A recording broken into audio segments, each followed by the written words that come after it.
So imagine you're sitting down to read a highly technical white paper, All right. and it's detailing this impending re-architecture of the internet's core protocols, Yeah. right? Just heavy engineering stuff. The really dense, dry material. Exactly. But the very first sentence you read, the very first line of this paper is, the impending age of abundance was prophesied in the scriptures thousands of years ago. Which is, I mean, that is just a wild way to start a tech essay. It is completely jarring. You're expecting network architecture and you get ancient prophecy. But honestly, it tells you immediately that we are not just looking at, a standard software update today. Oh, absolutely not. So welcome to our deep dive. Our mission today is to really dissect this visionary and, frankly, structurally radical essay that was published on June 7, 2026. It's by Paramendra Kumar Bhagat, and it's titled Netizen, The Rebirth of the Internet, Agentic AI, and the Re-Architecture of the Digital World. Yeah, and framing network architecture as the fulfillment of ancient prophecy is, well, it's certainly one way to get an engineer's attention, right? Pleasure. Bhagat is deliberately breaking all the conventional boundaries here. I mean, Yeah. he isn't just talking about routing data packets or, optimizing bandwidth in a vacuum. Right. He is presenting the imminent rollout of agentic AI as basically an evolutionary threshold for human civilization.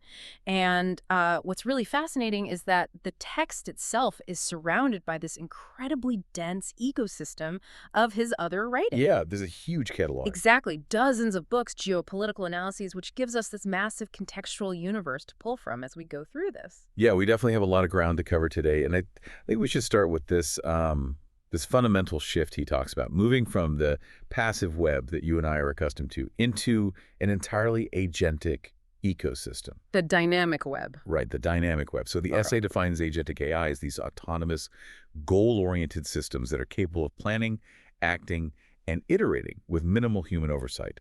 But, I really want to break down the mechanics of that, because the line between our current algorithmic landscape and true agentic AI can seem a bit blurry to people. Yeah, it definitely can. Like if I look at the recommendation engine on a video platform right now, it's highly sophisticated, right? It ingests my behavioral data, it iterates its understanding of what I like, and it serves me targeted content.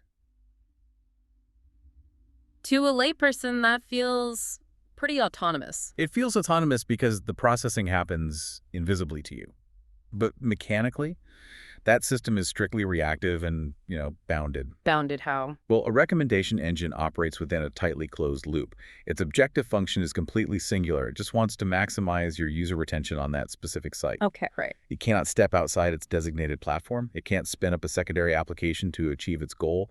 And it certainly cannot negotiate with external systems on your behalf. So it's locked in. Exactly. Yeah. Fogg draws a really hard line between that kind of passive web infrastructure and truly dynamic one. I mean, the internet we have built over the last 30 years is essentially a vast, heavily indexed archive, like a giant library. A giant library, right.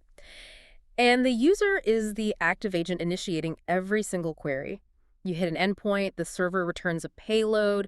The entire architecture just assumes a human is driving the interaction at every step. So if the current internet is like a massive warehouse where I have to manually drive the forklift to retrieve a specific crate, Yeah, that's a good way to look at it. then agentic AI is like, what? Hiring a logistics manager, handing them a budget and saying, hey, ensure the factory never runs out of raw materials. Yes, exactly. You are no longer retrieving information. You are delegating an objective. Delegating an objective. Okay, I like that. That proxy relationship is the core differentiator here.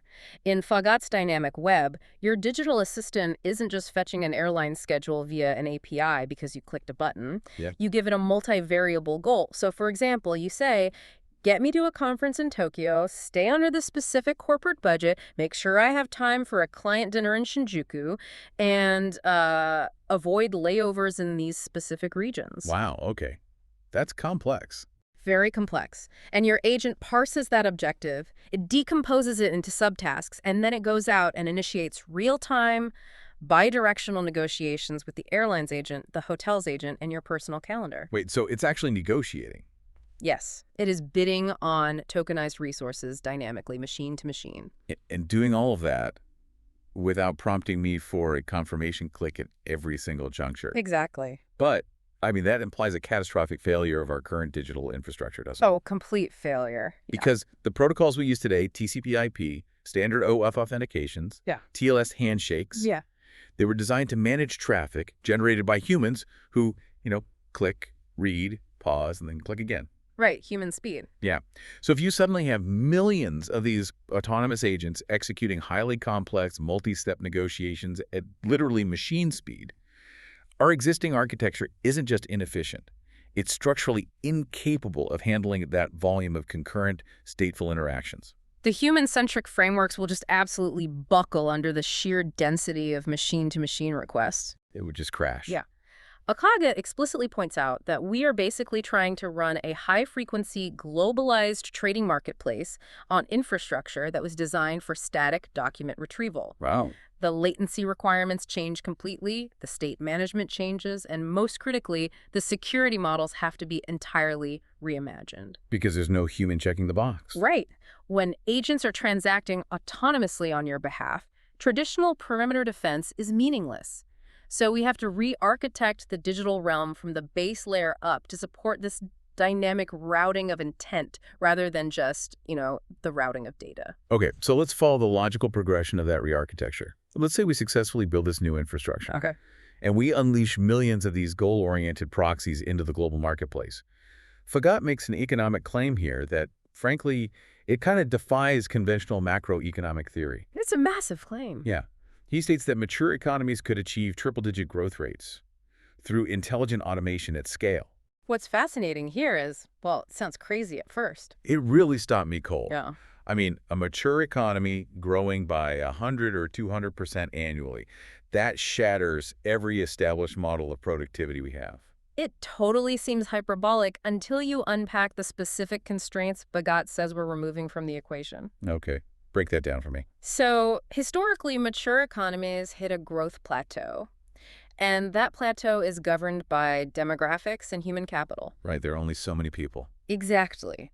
There is a hard physical limit to the number of cognitive hours a human workforce can produce in a day. You can optimize processes, sure, and you can streamline supply chains. But eventually you max out. Yeah, eventually you hit the ceiling of human processing speed and, population replacement rates. Agentic AI completely decouples cognitive labor from biological constraints. I mean, I get that in theory, but I want to interrogate the math on that for a second. Sure, go for it. Let's say a multinational corporation currently employs a procurement team of 50 specialists, and it takes them 3 weeks to analyze geopolitical risk, negotiate with suppliers in Taiwan and Lebanon, and finalize these massive cross-border contracts. Right, a very standard human workflow. Exactly. Now, in an agentic architecture, a swarm of AI proxies executes that entire workflow. Right? They parse the global tariffs, run the predictive models on supply chain disruptions, negotiate terms in multiple languages simultaneously, and execute the smart contracts. All in seconds. Milliseconds, probably. Milliseconds, okay. But does infinite cognitive labor actually equate to infinite GDP? I mean, we still have physical bottlenecks in the real world. Right. We only have so much copper, so much silicon, so much energy to power the data centers. That's a great point. And you are hitting on the exact friction point of this whole transition. Right. Fagat argues that the agents themselves become the optimization engine for those physical bottlenecks. So yes, raw materials are finite, but the allocation of those resources right now is wildly inefficient. Oh, I see. Yeah. So when agentic systems take over global supply chains, they aren't just doing the same old paperwork faster. They are discovering hyper-efficient routing, material substitutions, and, energy load balancing strategies that human analysts could literally never map out. Because it's too many variables for a human brain. Exactly. And this superhuman efficiency across complex workflows creates a compounding velocity of capital and innovation. The velocity of capital, that makes sense. Right. And that velocity is what drives the triple-digit growth. It is the core engine of what he calls his age of abundance. Okay, but the disruption to the human workforce in that scenario is just absolute. Oh, it's devastating to the traditional model. Yeah. I mean, if agents are executing borderless transactions, conducting deep research, and optimizing supply chains with superhuman efficiency, where do human workers fit in? The value of standard human cognitive labor just collapses. It goes to zero in a lot of sectors. Right. And Fagat frames this as an era capable of solving intractable scientific problems and lifting global poverty. But the transition period sounds like sheer economic chaos for the average knowledge worker. Well, the chaos is implicitly baked into the text. He doesn't sugarcoat the obsolescence of traditional labor models at all. No. Not really. The argument isn't that we somehow avoid the disruption. The argument is that this technological leap is an inevitable, unstoppable force. The genie is out of the bottle. Exactly. The economic leverage is simply too massive for any nation or corporation to ignore. I mean, if one country implements agentic infrastructure, they outcompete the rest of the globe overnight. Right, you can't afford not to do it. You'd be left in the dust. So the primary focus of the essay actually pivots. It goes from trying to stop the wave to figuring out how we secure a system where unfathomable amounts of economic value are suddenly controlled entirely by code. Okay, and that brings us perfectly to the cybersecurity nightmare. Because triple-digit economic growth means immense value is being controlled by software. And where there is immense value. There is immediate catastrophic risk. Right. When you transition from human-managed wealth to autonomous, code-driven wealth, the attack surface expands exponentially. Pagat identifies cybersecurity as the absolute most pressing vulnerability of this new era.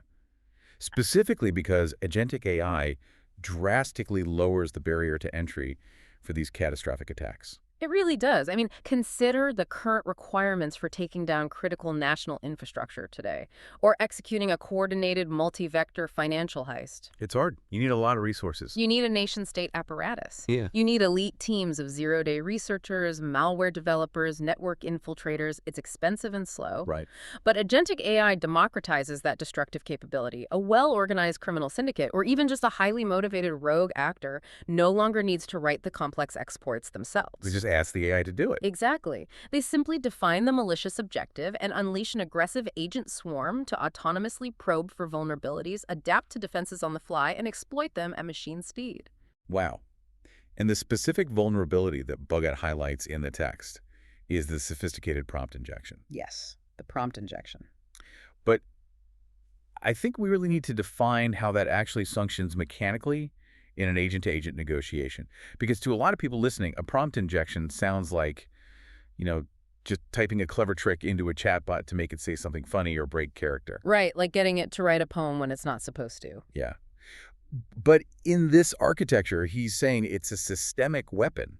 So how does that work? So mechanically, an autonomous agent operates by constantly evaluating its context window. Okay, what's a context window? It's the stream of data, instructions, and environmental feedback it is processing at any given moment to determine its next action. Got it. So a sophisticated prompt injection occurs when a malicious actor hides adversarial instructions within seemingly benign data that the agent is forced to process. Hide it in the data itself. Yes.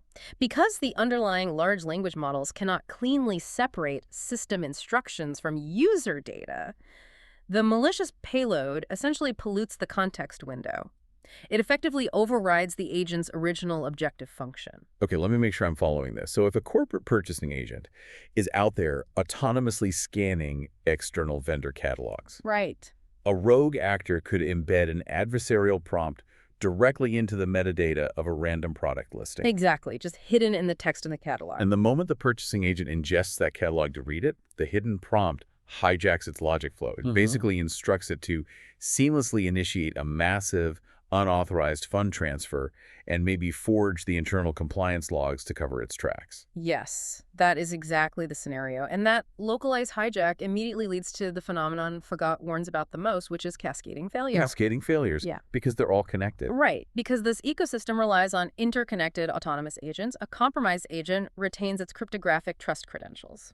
Oh, wow. So the system still thinks it's the good guy. Exactly. It is still authenticated as the legitimate proxy of the corporation.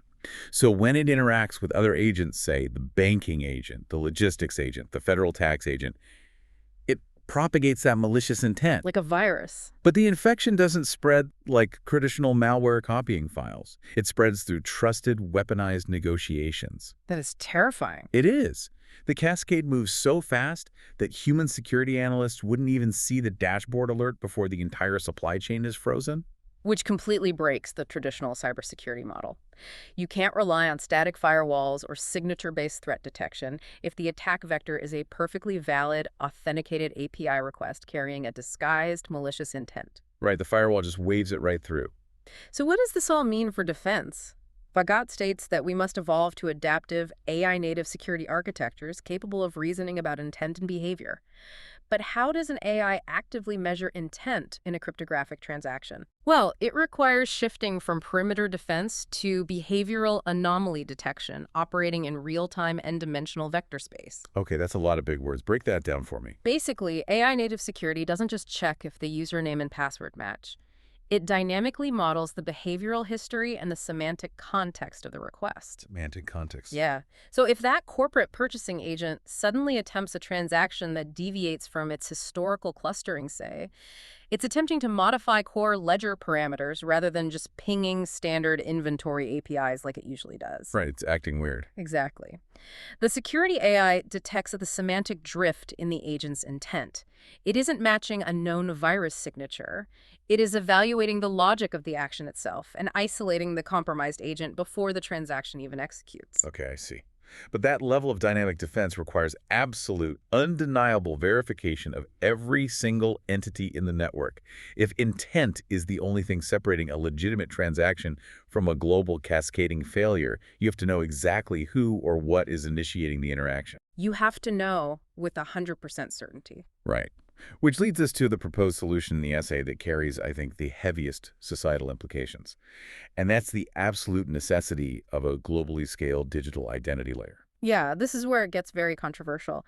Pagat explicitly points to India's Aadhaar and UPI systems as the foundational blueprint for this global identity. Right. Can you give some context on what those are for the listener? Sure. So Aadhaar is a biometric digital identity framework, and UPI is a unified payment interface in India. And they managed to authenticate and bring over 1 billion people into a formal, digitized financial ecosystem with incredibly low friction and very low cost. A massive success story on a technical level. Huge success. And he argues that the agentic web requires a similar interoperable cryptographic trust foundation on a global scale. But hold on. Extrapolating Aadhaar to a global standard for autonomous agents raises immediate red flags. Oh, absolutely. I mean, in this new architecture, my personal AI proxy is negotiating contracts, accessing my medical records, and executing financial trades on my behalf. For the global system to trust my agent, it needs an unforgeable cryptographic link to my verified physical identity. Yes, your biometrics, your legal status. We are talking about centralizing biometric and behavioral data on a scale that makes current data mining look primitive. That sounds like a complete privacy nightmare. This raises an important question, and Hagat is actually fully aware of the dystopian potential here. He doesn't present global digital identity as a frictionless utopia. He presents it as a profound vulnerability. Oh, so he admits it's dangerous. Very much so. Yeah. Centralized identity architectures risk creating a mechanism for total surveillance capitalism, taken to extremes we haven't even seen yet. If a central authority, whether that's a corporation or a government, controls the verification keys, they have absolute visibility into every microtransaction your agent executes. Every single thing it does. Everything. He uses the term digital feudalism, which is a terrifyingly precise way to describe it.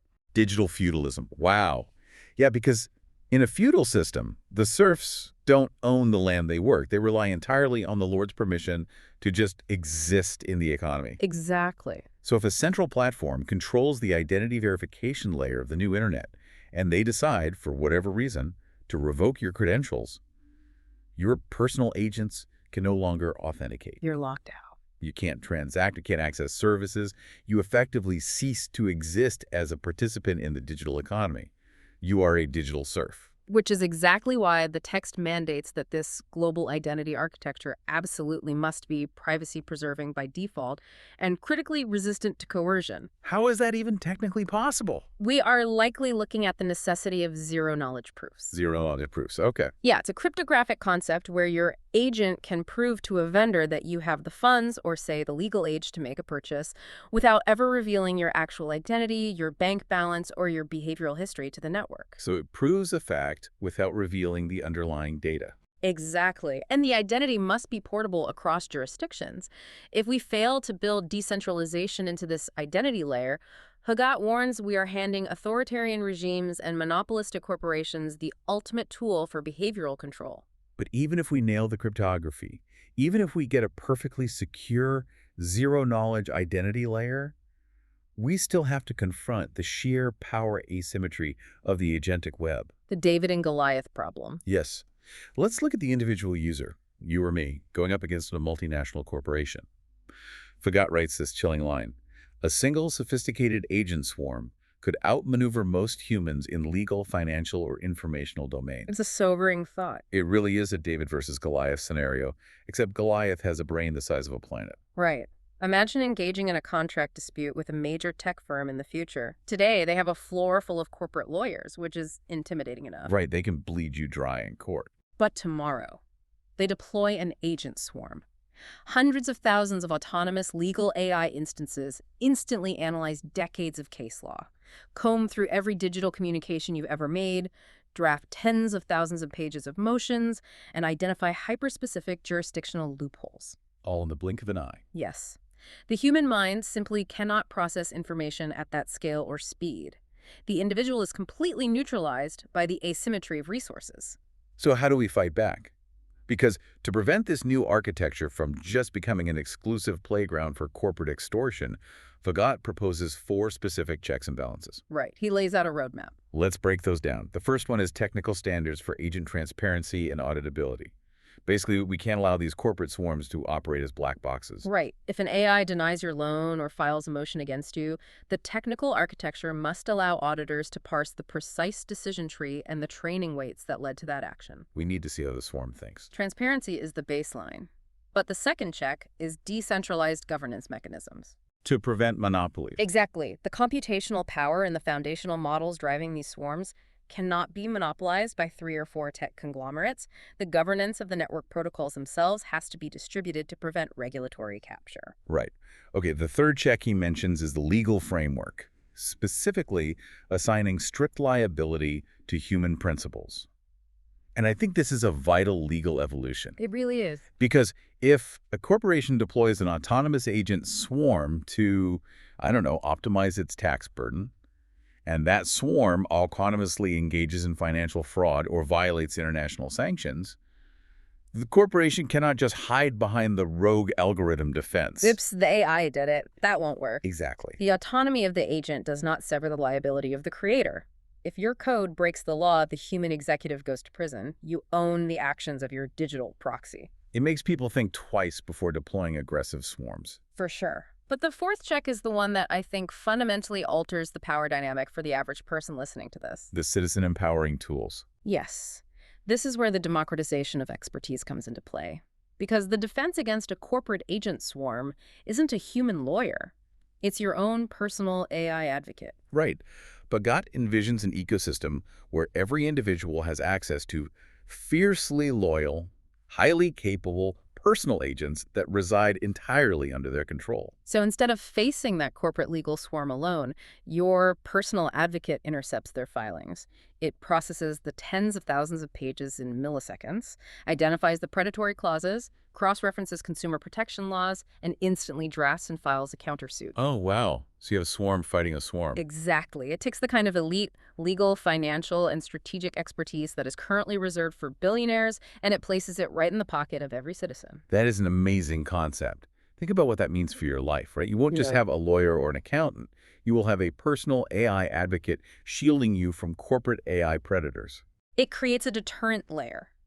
Corporations will be far less likely to deploy predatory tactics if they know every individual is protected by an unyielding, hyper-competent digital shield. Right, the cost of bullying an individual becomes too high. Exactly. So that transitions us really well from the mechanics of power into the underlying philosophy of how this power is applied. Right. Up until this point in the essay, Fagat is largely operating as a rigorous systems architect. Right. Very technical. But then he takes a definitive turn into the moral dimension of this technology.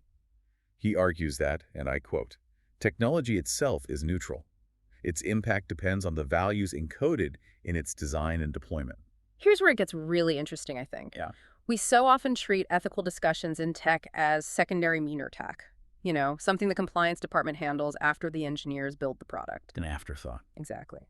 But Fagat is arguing that in an agentic web, ethics and engineering are indistinguishable. They are practical engineering and policy choices. Because the code literally is the law. Yes. When you code an objective function for an autonomous system that makes real-world decisions, You are mathematically encoding a moral framework. Right. So if you instruct an agricultural agent swarm to maximize crop yields, and it autonomously decides to aggressively over-extract a local water table, devastating a downstream community, that isn't just an operational bug. No, it's a feature of the instructions you gave it. Right. It is a failure of the moral parameters encoded into the system. That makes total sense. Yeah. And the essay states that dealing with this level of autonomy touches the soul of our society. It forces us to confront the reality that greater technological capability demands greater conscience. If we connect this to the bigger picture, societies must cultivate wisdom alongside intelligence. Wisdom versus intelligence. Yeah. Bhagat insists we have to make sure that efficiency does not eclipse humanity and capability does not erode dignity. But how does one program wisdom into an autonomous supply chain agent? I mean, that sounds like a philosophical paradox. That is the defining question of the transition. And to understand how Bhagat answers it, we really have to pull back and look at the massive contextual universe of the source material. There's other writings. Right, because this single essay on internet architecture is deeply, deeply intertwined with his broader geopolitical and philosophical writings. So if we look at the provided bibliography, he is really mapping a global matrix. A huge matrix. We see titles analyzing leaders from Donald Trump and AOC Putin and assessing geopolitical flashpoints across Taiwan, Iran, and Lebanon. And he isn't acting as a partisan pundit in these titles, right? He is treating the global political landscape as a complex, interconnected system. Right, he's looking at the big machine. Yeah. And woven directly through that geopolitical analysis is a recurring economic concept that he calls the Solara. The Solara. Yeah, we see titles like 1,000 Solaras in 10 years and the Columbus Way, the Neil Armstrong Way. From unicorns to Solaras, building trillion-dollar companies that transform humanity. The Solara concept seems to be the ultimate manifestation of this agentic abundance. Yeah, and we are all familiar with the Silicon Valley unicorn, the aggressive blitzscaling of a startup to $1 billion valuation. Usually by capturing user attention or disrupting a local market. Exactly, like a rideshare app or a social media platform. Bhagat's Solara is an evolution way beyond that. A Solara is a trillion-dollar entity driven by AI, but its defining characteristic isn't just its market cap. Okay, what is it? Its valuation is inherently tied to solving existential human problems. It is a trillion-dollar sun, as he calls it in his book, Lumina AI. A trillion-dollar sun. Wow, and we see the practical application of that in another of his titles, Precigenetics, the technology that lets us watch life think. How photons, cells, and AI may help us cure cancer and rewrite medicine. Right, that is the age of abundance realized. It's an agentic AI swarm modeling protein folding and genomic interactions dynamically to literally eliminate diseases. Yeah. The triple-digit economic growth he predicts isn't driven by selling more targeted ads, right? It's driven by Solara's unlocking entirely new paradigms of human health, energy production, and material science. But the most profound layer of this contextual universe, and this is where it all ties together, is how he bridges this hyper-advanced technological framework with deep spiritual philosophy. Right. Throughout the bibliography, there is a prominent focus on a concept called Kalkism. Yes. There are books titled Kalkiism, the Economic and Spiritual Blueprint for an Age of Abundance and the Last Age, Lord Kalki, Prophecy, and the Final War for Peace. This circles us all the way back to the striking hook of the essay that we started with. Exactly, the scripture quote. Right.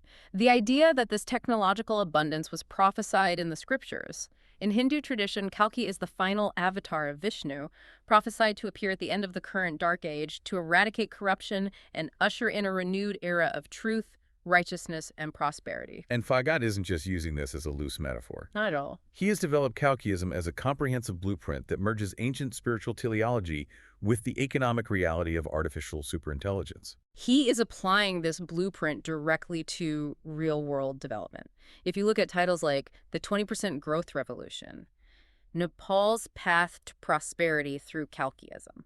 Okay, so it's a practical model. Yes. He is explicitly modeling how emerging economies can use the leapfrog potential of agentic AI and massive compute power to completely bypass traditional industrialization phases. They don't have to build the 20th century factories to get to the 21st century economy. Exactly. It is a holistic worldview.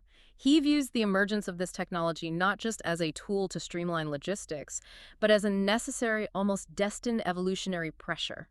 The grand Solara vision is humanity finally obtaining the leverage required to transcend our historical limitations. Provided, of course, that we survive the transition. All right, that's the big... Because the rebirth of the internet that Bagat outlines is an incredibly high-stakes crucible. We are really caught between two distinct trajectories here. Very distinct. On one side, we have the Solara vision.